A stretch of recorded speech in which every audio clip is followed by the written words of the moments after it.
Hello दोस्तों, स्वागत है आपका कंपटीशन क्लासेस में। आज का जो हमारा टॉपिक है वो रहेगा important articles of the Indian constitution. तो यानी कि ये हमारा जो है इसका पार्ट 3 है। इससे पहले हम लोग 2 पार्ट ऑलरेडी कर चुके हैं। अगर आपने नहीं देखा तो डिस्क्रिप्शन में मैंने लिंक दिया हुआ है, आप जाके वहाँ से देख लेना। इसमें बेसिकली हम लोग जो और इंपॉर्टेंट आर्टिकल्स जो बचे हुए हैं वो उसको हम लोग डिस्कस करेंगे और एंड में ना कुछ क्वेश्चंस देखेंगे जो प्रीवियस ईयर में आए हुए हैं या फिर आने के चांसेस रहते हैं एग्जाम्स में। तो फ्रिक्वेंटली जो क्वेश्चंस पूछे जाते हैं वो मैंने इसमें इंक्लूड करे हैं। तो एंड तक वीडियो देखना। तो अब लेक्चर स्टार्ट करते हैं। तो लेक्चर स्टार्ट करने से पहले मैं आपको बता दूं, आपको अगर इसकी पीडीएफ चाहिए तो वो आपको मेरे टेलीग्राम पे मिलेगी, जिसका लिंक मैंने डिस्क्रिप्शन में मेंशन किया हुआ है। आप जाके वहाँ से डाउनलोड कर लेना। और अगर आप मेरे से कनेक्ट होना चाहते हैं सोशल मीडिया पे तो ये मेरे इंस्टाग्राम का लिंक है और ये जीमेल है। अगर आपको कोई मैसेज या कोई सवाल हो आप मुझसे इसमें पूछ सकते हैं। तो अब लेक्चर स्टार्ट करते हैं। तो सबसे पहले जो हमको आर्टिकल पढ़ना है वो आर्टिकल पढ़ना है हमको आर्टिकल नंबर 315। अब इसका संबंध किससे है? तो इसका संबंध जो है संघ और राज्यों के लोक सेवा आयोग से संबंधित है। अब ये लोक सेवा आयोग कौन से होते हैं? तो बेसिकली जो यूपीएससी हो गया, स्टेट में अगर बात करें तो यूपीपीएससी हो गया, ठीक है। और वहीं अगर बिहार पे बीपीएससी हो गया। तो इस तरीके के जो आयोग होते हैं ये जो है लोक सेवा आयोग कहलाते हैं। तो इनका जो बात करी गई है वो हमें आर्टिकल 315 में देखने को मिलती है। फिर जो नेक्स्ट आर्टिकल है वो है आर्टिकल नंबर 323 है। अब इसका संबंध किससे है? तो इसका संबंध बेसिकली जो प्रशासनिक अधिकरण होते हैं उनसे वो संबंध रखता है कि अब जैसे कि मान लो जो पब्लिक सर्विसेज होती हैं उसमें कोई भी विवाद उत्पन्न होता है तो उसका जो निस्तारण होता है वो जो है वो इन ट्रिब्यूनल्स के ही द्वारा किया जाता है। फिर एक और होता है आर्टिकल नंबर 323 बी। ये जो है वो अन्य विषयों के लिए अधिकरण की बात करते हैं, यानी कि जो विषय प्रशासनिक अधिकरण के क्षेत्र में नहीं आते हैं उसके अलग जो अधिकरण होते हैं उनका जो बात करी गई है वो आर्टिकल नंबर 323 बी में की गई है। जैसे नेशनल ग्रीन ट्रिब्यूनल हो गया हमारा, एनजीटी है ना, जो इन्वायरमेंट से संबंधित बातें करता है। और उसके बाद जो है अपीलेट बोर्ड हो जाते हैं। तो ये इस तरीके के जो ट्रिब्यूनल्स होते हैं उसका जो जिक्र है वो हमारे आर्टिकल नंबर 323 बी में किया गया है। फिर जो है नेक्स्ट आर्टिकल जो है आर्टिकल नंबर 324 आता है, जो कि हमारे निर्वाचन आयोग की बात करता है। अब ये जो है बेसिकली, अब अगर हम बात करें तो हमारे देश में जो है लोकसभा का चुनाव होता है, फिर राज्यसभा का चुनाव होता है, उसके बाद जो है प्रेसिडेंट का इलेक्शन हो गया, वाइस प्रेसिडेंट का हो गया, और स्टेट में जो लेजिस्लेचर होती हैं उनका जो चुनाव होता है वो जो है केंद्रीय निर्वाचन आयोग द्वारा ही किया जाता है। वहीं अगर हम देखें तो पंचायतों से संबंधित जो भी चुनाव होते हैं वो स्टेट इलेक्शन कमीशन द्वारा किए जाते हैं। अब आगे बढ़ें तो आगे आता है आर्टिकल नंबर 338, यानी कि ये जो बात करता है ये बात करता है राष्ट्रीय अनुसूचित जाति आयोग के बारे में। तो इसको समझने से पहले हमको आर्टिकल नंबर 338 ए भी देखना पड़ेगा, जो बात करता है राष्ट्रीय अनुसूचित जनजाति आयोग के बारे में। तो मैं आपको बताऊं कि ये जो पहले दोनों आयोग थे ये दोनों एक ही हुआ करते थे, लेकिन जो है 2003 में एक अमेंडमेंट होता है जो 89 अमेंडमेंट के रूप में जाना जाता है। उसके बाद जो है इन दोनों को जो है अलग बॉडी बना दिया जाता है, जिसको जो है अनुसूचित जाति आयोग जो है वो आर्टिकल नंबर 338 में आ जाता है और जो जनजाति आयोग होता है वो आर्टिकल नंबर 338 ए में कर दिया जाता है। तो इसलिए दोनों याद रखना कि ये जो आर्टिकल हैं ये किससे संबंध रखते हैं। फिर नेक्स्ट आर्टिकल है आर्टिकल नंबर 338 बी, जो कि जो है पिछड़ा वर्ग आयोग यानी कि एनसीबीसी जो होता है उसके बारे में संवाद करता है। अब यहाँ पे एक चीज़ याद रखना, एनसीबीसी का जो गठन हुआ था वो 1993 में किया गया है। तो ये डेट याद रखना, कई बार क्रोनोलॉजी में मान लो पूछ लेगा कि किसका गठन जो है कब किया गया है। फिर आगे बढ़ें तो आगे आता है आर्टिकल नंबर 343, जो कि संघ की राजभाषा से संबंधित है, कि ये बताता है जो संघ की जो कार्रवाइयाँ होंगी वो उनमें भाषा क्या होने वाली है और किस तरीके से वो भाषा का प्रयोग करेंगे। फिर आगे बढ़ें तो आर्टिकल नंबर 352 आता है, जिसका संबंध जो है आपातकाल से है। हम जानते हैं कि हमारे संविधान में जो है 3 तरीके का आपातकाल दिया हुआ है। तो उसमें जो पहला आपातकाल यानी कि नेशनल इमरजेंसी जिसको हम बोलते हैं, उसका जो संबंध है वो आर्टिकल नंबर 352 से है। वहीं अगर देखें तो आर्टिकल नंबर 356 जो है वो राष्ट्रपति शासन की बात करता है। जब किसी राज्य में संवैधानिक तंत्र विफल हो जाता है तो उसके बाद जो स्थिति उत्पन्न होती है उसमें जो राष्ट्रपति शासन लागू होता है उसकी प्रक्रिया का जो वर्णन है वो आर्टिकल नंबर 356 में किया गया है। तो वहीं अगर देखें, अगर यही आपातकाल जो है अगर आर्थिक बेसिस पे होता है, यानी कि कोई वित्तीय अगर ऐसी स्थिति उत्पन्न हो जाती है जिसमें जो है आपातकाल लगाना जरूरी हो जाता है, तो वो जो है आर्टिकल नंबर 366 के अंतर्गत आता है।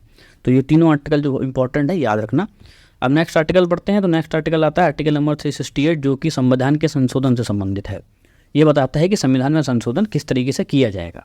तो याद रखना इसने जो है 2 तरीके के जो है संशोधन बताए हैं। एक तो होगा स्पेशल मेजोरिटी यानी कि विशिष्ट बहुमत के द्वारा, और वहीं जो है इसमें स्पेशल मेजोरिटी के साथ जो है आधे राज्यों के साथ जो भी अनुमति के रूप में जो संशोधन किया जाता है उसको जो है इसमें वर्णन किया गया है।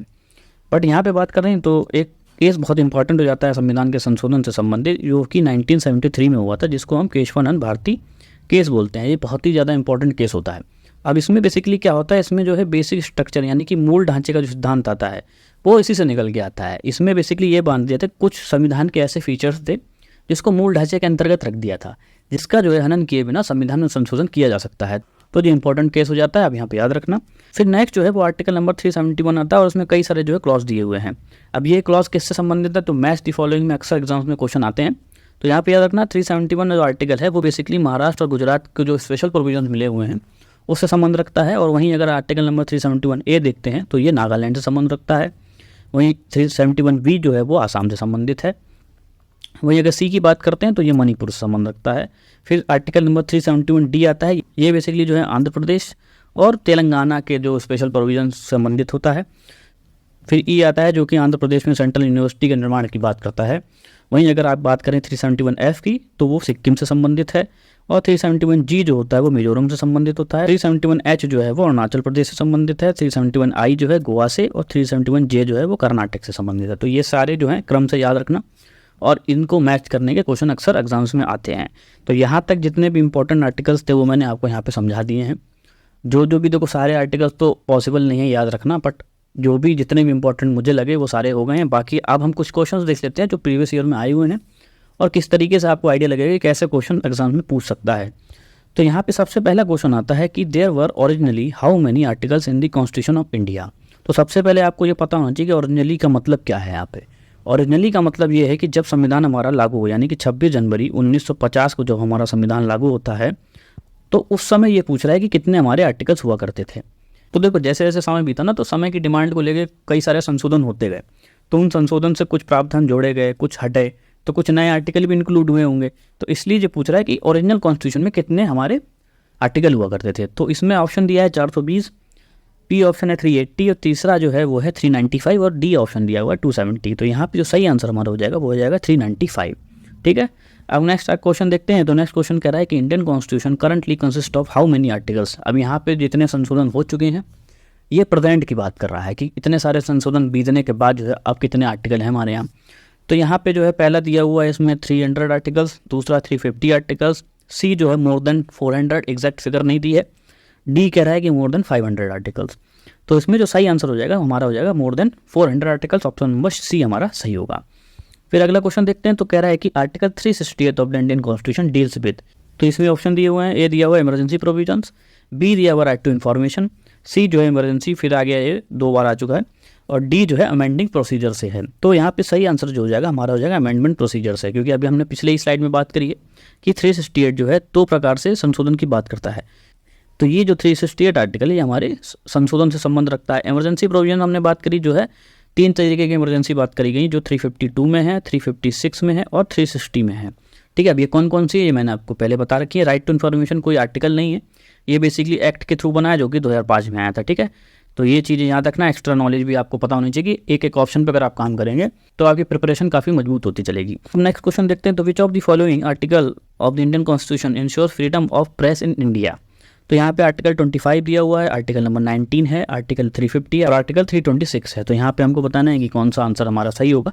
तो देखो यहाँ पे मैं बता दूँ आपको freedom of press in India एक कोई अलग से कोई आर्टिकल नहीं दिया है। हम जानते हैं कि आर्टिकल नंबर 19 जो है वो हमें 6 तरीके की स्वतंत्रता की बात करता है, जिसमें जो है वो फ्रीडम ऑफ एक्सप्रेशन भी आता है।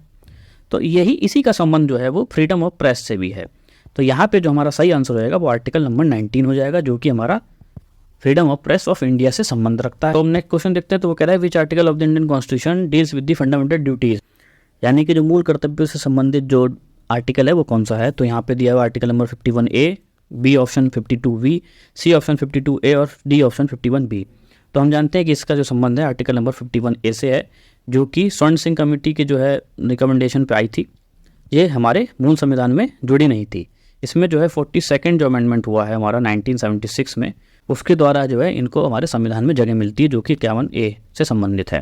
फिर नेक्स्ट क्वेश्चन देखते हैं। तो which of the following articles contain fundamental rights, यानी कि मूल अधिकारों का संबंध किससे है। तो इसका सही आंसर हो जाएगा 12 से 35, जो कि हमारे 6 मूल अधिकारों की बात करता है। ठीक है, फिर आगे बढ़ते हैं। तो आगे आ रहा था आर्टिकल नंबर 29 और आर्टिकल 30 डील्स विद। तो यहाँ पे right to life and liberty, उसके बाद रिलीजियस फ्रीडम, फिर राइट अगेंस्ट एक्सप्लॉयटेशन, फिर कल्चरल एंड एजुकेशनल राइट्स। तो यहाँ पे जो सही आंसर इसका होगा वो होगा D, cultural and educational rights. फिर नेक्स्ट क्वेश्चन देखते हैं। तो वो है which article describe the procedure of impeachment, यानी कि महाभियोग का संबंध किससे है। जो राष्ट्रपति को हटाया जाता है वो महाभियोग के द्वारा ही हटाया जाता है ना, तो उसका जो प्रोसीजर बताया गया है वो किससे संबंधित है आर्टिकल। तो यहाँ पे आर्टिकल 51 बताया है, आर्टिकल 55 है, आर्टिकल 56 है और आर्टिकल 61 है। तो इसका जो सही आंसर होगा वो होगा आर्टिकल 61, जो कि जो है महाभियोग से संबंध रखता है। वहीं अगर बाकी आर्टिकल्स की बात करें तो यहाँ पे आर्टिकल नंबर 51 दिया हुआ है, जो कि हमारे DPSP में आता है, और ये जो है जो इंटरनेशनल पीस से संबंध रखता है। ठीक है, तो यहाँ पे याद रखना 51 जो है हमारे DPSP से का पार्ट है। फिर आर्टिकल 55 आता है, ये बेसिकली जो है ये राष्ट्रपति के निर्वाचन के बारे में बात करता है कि राष्ट्रपति का निर्वाचन किस पद्धति से होगा और कैसे होगा। फिर आर्टिकल 56 आता है, जो कि बात करता है ये राष्ट्रपति की पदावधि के बारे में बात करता है कि राष्ट्रपति का टाइम पीरियड कितना होने वाला है। तो ये सारे आर्टिकल्स याद रखना। फिर आप नेक्स्ट क्वेश्चन की तरफ पढ़ते हैं। तो ये कह रहा है कि the provision that no bill imposing tax can be introduce in legislature except on the recommendation of the president is covered in constitution of India under which article. तो देखो यहाँ पे ये बात कर रहा है कि जो बिल जिसमें टैक्स से संबंधित प्रावधान होते हैं, यानी कि यहाँ पे बात हो रही है मनी बिल की, तो इनको सिंपल टर्म्स में समझते हैं। तो मनी बिल जो है वो ये कह रहा है कि राष्ट्रपति के पूर्व अनुमति के बिना संसद में पेश नहीं किया जा सकता। तो ये जो है आर्टिकल किससे संबंध रखता है, तो इनने जो है बहुत ही ट्विस्ट करके क्वेश्चन पूछा है, तो अच्छा क्वेश्चन है। तो यहाँ पे हमारा सही आंसर होने वाला आर्टिकल नंबर 117। फिर नेक्स्ट क्वेश्चन देखते हैं कि which of these not correctly match, यानी कि अब ये यहाँ पे DPSP के आर्टिकल दिए हुए हैं। देखो DPSP तक के आर्टिकल तो आप कम से कम रट ही लेना, क्योंकि अक्सर एग्जाम्स में क्वेश्चन पूछेगा, मूल अधिकार से संबंध में पूछ लेगा आपसे, या फिर DPSP के जो भी आर्टिकल्स होंगे उनको मैच दी फॉलोइंग में पूछ सकता है। तो यहाँ पे वही क्वेश्चन आया हुआ है। तो यहाँ पे देखते हैं आर्टिकल 39A क्या कहता है, equal justice and free legal aid, जो कि बिल्कुल सही है। आर्टिकल 40 जो है ऑर्गेनाइजेशन ऑफ विलेज पंचायत की बात करता है, ये भी बिल्कुल सही है।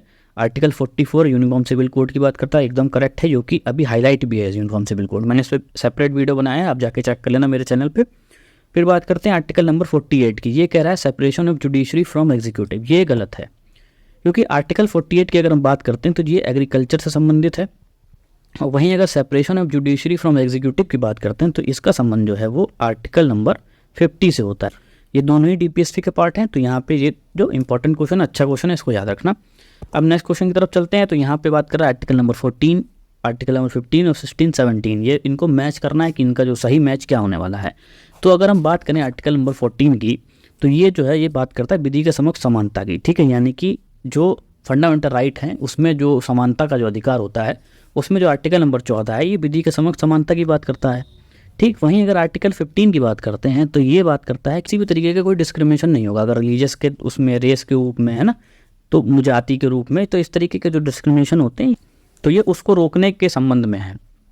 फिर आर्टिकल नंबर 16 आता है, ये जो है जो कि लोक नियोजन के जो अफसर होते हैं उसमें जो है असमानता की बात करता है। आर्टिकल नंबर 17 की बात करते हैं तो ये अनटचेबिलिटी से संबंधित है।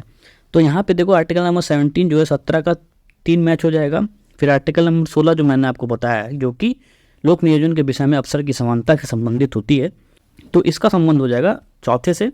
फिर आर्टिकल 15 जो मैंने आपको बताया था कि जो है किसी भी तरीके का कोई भेदभाव नहीं होगा धर्म के आधार पे, रेस के आधार पे, जाति के आधार पे, तो इसका जो होगा 15 का पहला हो जाएगा। और आर्टिकल नंबर 14 जो कि 2 से संबंधित हो जाएगा। तो यहाँ पे जो सही जो कोड होगा हमारा वो होगा ऑप्शन नंबर C।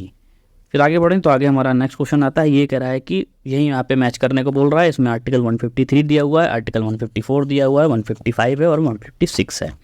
अब इसको एक एक करके मैच करना है कि ये संबंधित किससे हैं। तो बेसिकली जो है यहाँ पे एक चीज़ याद रखना, ये जो है गवर्नर से संबंधित सारे आर्टिकल्स हैं। ठीक है, इनका सबका संबंध गवर्नर से है।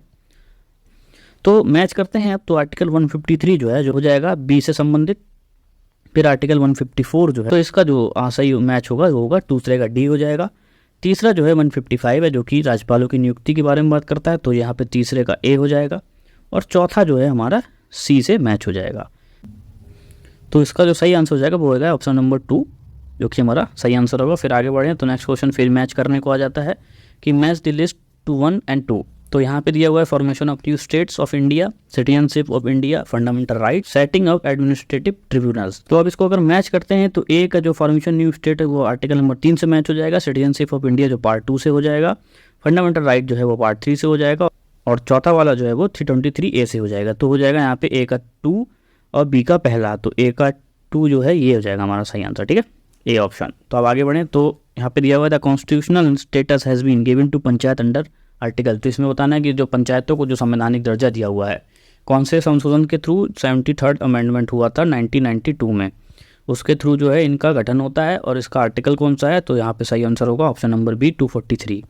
आगे बढ़े तो आगे जो है which one of the following articles of the Indian constitution provides all India service, यानी कि ऑल इंडिया यानी कि IAS, IPS और IFS जो सर्विसेज होती हैं इनका जो संबंध होता है ऑल इंडिया सर्विसेज से होता है। इसका संबंध किससे होता है? वो आर्टिकल नंबर 3112 है। ऑप्शन नंबर सी हमारा सही हो जाएगा। नेक्स्ट आर्टिकल फिर मैच करने को आ गया है आर्टिकल 61, 67B, आर्टिकल 94 और आर्टिकल 90। तो हम जानते हैं आर्टिकल 61 का जो है संबंध जो है हमारे इम्पीचमेंट से है, तो यहाँ पे ए का दूसरा हो जाएगा। 67B का जो संबंध हो जाएगा वो हो जाएगा removal of the vice president से। आर्टिकल 94 की अगर बात करें तो आर्टिकल 94 का संबंध जो है वो हमारे रिमूवल ऑफ द स्पीकर से है, और 90 का जो हमारा संबंध है आर्टिकल वो हमारे removal of the deputy chairman of the Rajya Sabha से है। ठीक है, तो इसका जो सही आंसर हो जाएगा वो हो जाएगा ऑप्शन नंबर सी।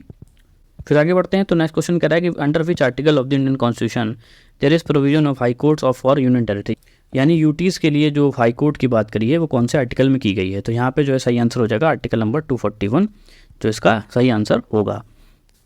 तो ये जो सारे जो इंपॉर्टेंट क्वेश्चन थे मैंने आपको यहाँ पे करा दिए हैं, और जितना भी इंपॉर्टेंट आर्टिकल्स थे मैंने आपको सब बता दिए।